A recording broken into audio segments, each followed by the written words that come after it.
1945ರಲ್ಲಿ ಎರಡನೇ ಮಹಾಯುದ್ಧವು ಅಂತಿಮ ಹಂತದಲ್ಲಿದ್ದ ಸಂದರ್ಭ. ಬರ್ಮಾದ ದಟ್ಟ ಕಾಡಿನ ಪ್ರತಿಯೊಂದು ಮರದ ಹಿಂದೆಯೂ ಸಾವು ಅಡಗಿತ್ತು. ಜಪಾನಿನ ಸೈನ್ಯವು ಆಗ್ನೇಯ ಏಷ್ಯಾದಾದ್ಯಂತ ತನ್ನ ಕಬಂಧ ಬಾಹುಗಳನ್ನು ಹರಡಿತು. ಈ ನರಕ ಸದೃಶ ಭೂಪ್ರದೇಶದಲ್ಲಿಯೇ ಭಾರತೀಯ ಸೈನಿಕ ವೀರ ಜ್ಞಾನ್ ಸಿಂಗ್ ಇತಿಹಾಸವನ್ನು ಸೃಷ್ಟಿಸಿದರು. ಅವರ ಕಥೆ ಕೇಳುವಾಗ ಈಗಲೂ ಮೈ ರೋಮಾಂಚನಗೊಳ್ಳುತ್ತದೆ. ಜ್ಞಾನ್ ಸಿಂಗ್ 1937ರಲ್ಲಿ ಬ್ರಿಟಿಷ್ ಭಾರತೀಯ ಸೇನೆಗೆ ಸೇರಿದರು. ಎರಡನೇ ಮಹಾಯುದ್ಧದ ಸಮಯದಲ್ಲಿ ಅವರು 15ನೇ ಪಂಜಾಬ್ ರೆಜಿಮೆಂಟ್ನ 4ನೇ ಬೆಟಾಲಿಯನ್ನಲ್ಲಿ ಸೇವೆ ಸಲ್ಲಿಸಿದರು.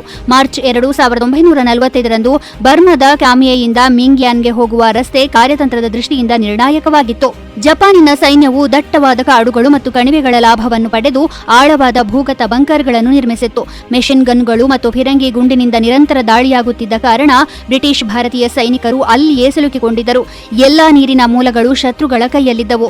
ಈ ಪೋಸ್ಟ್ ವಶಪಡಿಸಿಕೊಳ್ಳದಿದ್ದರೆ ಮತ್ತಷ್ಟು ಮುನ್ನಡೆ ಅಸಾಧ್ಯ ಎಂಬುದು ಸ್ಪಷ್ಟವಾಗಿತ್ತು.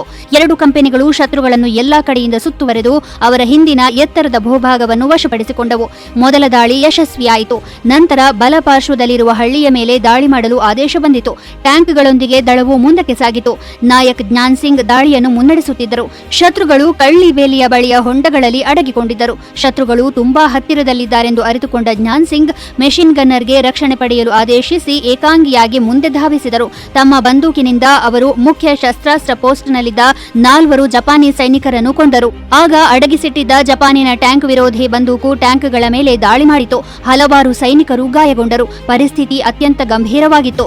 ಈ ಬಂಕರ್ಗಳನ್ನು ಭೇದಿಸದಿದ್ದರೆ ಇಡೀ ಘಟಕವೇ ನಾಶವಾಗುತ್ತದೆ ಎಂದು ಜ್ಞಾನ್ ಸಿಂಗ್ ತಕ್ಷಣವೇ ಅರಿತುಕೊಂಡರು.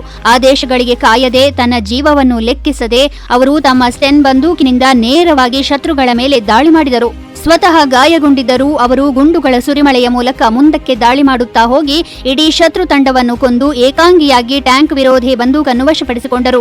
ಇದಾದ ನಂತರ ಇಡೀ ಪಡೆ ಮುಂದೆ ಸಾಗಿತು.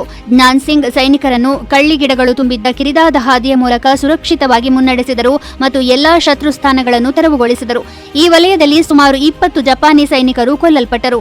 ಅವರಲ್ಲಿ ಹೆಚ್ಚಿನವರನ್ನು ಜ್ಞಾನ್ ಸಿಂಗ್ ಮತ್ತು ಅವರ ಪಡೆಯೇ ಕೊಂದಿತು. ಬಳಿಕ ತಂತ್ರವನ್ನು ಬದಲಾಯಿಸಲಾಯಿತು ಮತ್ತು ದಾಳಿಯನ್ನು ಬೇರೆ ದಿಕ್ಕಿನಿಂದ ಪ್ರಾರಂಭಿಸಲಾಯಿತು. ಜ್ಞಾನ್ ಸಿಂಗ್ ಅವರನ್ನು ವೈದ್ಯಕೀಯ ಪೋಸ್ಟ್ಗೆ ಕಳುಹಿಸಲು ಆದೇಶಿಸಲಾಯಿತು. ಆದರೆ ಅವರು ನಿರಾಕರಿಸಿದರು. ಕಾರ್ಯಾಚರಣೆ ಪೂರ್ಣಗೊಳ್ಳುವವರೆಗೆ ನಾನು ಇಲ್ಲಿಯೇ ಇರುತ್ತೇನೆ ಎಂದು ಅವರು ಹೇಳಿದರು. ಗಾಯಗೊಂಡಿದ್ದರೂ ಸಹ ಅವರು ಗುಂಡು ಹಾರಿಸುವುದನ್ನು ಮತ್ತು ಗ್ರೆನೇಡ್ಗಳಿಂದ ಶತ್ರುಗಳನ್ನು ನಿರ್ಮೂಲನೆ ಮಾಡುವುದನ್ನು ಮುಂದುವರೆಸಿದರು. ಅವರ ಧೈರ್ಯವು ಅನೇಕ ಭಾರತೀಯ ಸೈನಿಕರ ಜೀವಗಳನ್ನು ಉಳಿಸಿತು. ಅಂತಿಮವಾಗಿ ಇಡೀ ಕಾರ್ಯಾಚರಣೆ ಯಶಸ್ವಿಯಾಯಿತು. ಈ ಅಪ್ರತಿಮ ಧೈರ್ಯಕ್ಕಾಗಿ ಅಂದಿನ ಬ್ರಿಟನ್ ರಾಜ 6ನೇ ಜಾರ್ಜ್ ಅವರಿಗೆ 1945ರ ಅಕ್ಟೋಬರ್ 16ರಂದು ಬಕಿಂಗ್ಹ್ಯಾಮ್ ಅರಮನೆಯಲ್ಲಿ ವಿಕ್ಟೋರಿಯಾ ಕ್ರಾಸ್ ಪ್ರಶಸ್ತಿಯನ್ನು ನೀಡಿದರು. ಯುದ್ಧದ ನಂತರವೂ ಅವರ ಸೇವೆ ಮುಂದುವರಿಯಿತು.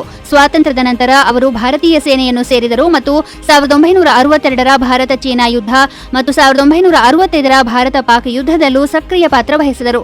ಲಂಡನ್ನ ಮೆಮೋರಿಯಲ್ ಗೇಟ್ಸ್ ಮೇಲೆ ಅವರ ಹೆಸರನ್ನು ಸುವರ್ಣಾಕ್ಷರಗಳಲ್ಲಿ ಕೆತ್ತಲಾಗಿರುವುದನ್ನು ಈಗಲೂ ಕಾಣಬಹುದು. ಮಾರ್ಚ್ 2, 1945ರ ಯುದ್ಧವು ಬರಿಯ ವಿಜಯವಾಗಿರಲಿಲ್ಲ. ಅದು ಭಾರತೀಯ ಸೈನಿಕನ ಅದಮ್ಯ ಇಚ್ಛಾಶಕ್ತಿಯ ವಿಜಯವಾಗಿತ್ತು. 1996ರ ಅಕ್ಟೋಬರ್ 6ರಂದು ಭಾರತ ಮಾತೆಯ ಈ ಧೈರ್ಯಶಾಲಿ ಪುತ್ರ ಪಂಚಭೂತಗಳಲ್ಲಿ ಲೀನಗೊಂಡರು. ಆದರೆ ನಾಯಕ್ ಜ್ಞಾನ್ ಸಿಂಗ್ ಅವರ ಕಥೆಯು ಧೈರ್ಯ ಜೀವಂತವಾಗಿದ್ದಾಗ ಸೋಲು ಕೂಡ ಸೋಲುತ್ತದೆ ಎಂಬ ಸಂದೇಶವನ್ನು ಪ್ರತಿ ಪೀಳಿಗೆಗೆ ಕಲಿಸುತ್ತದೆ.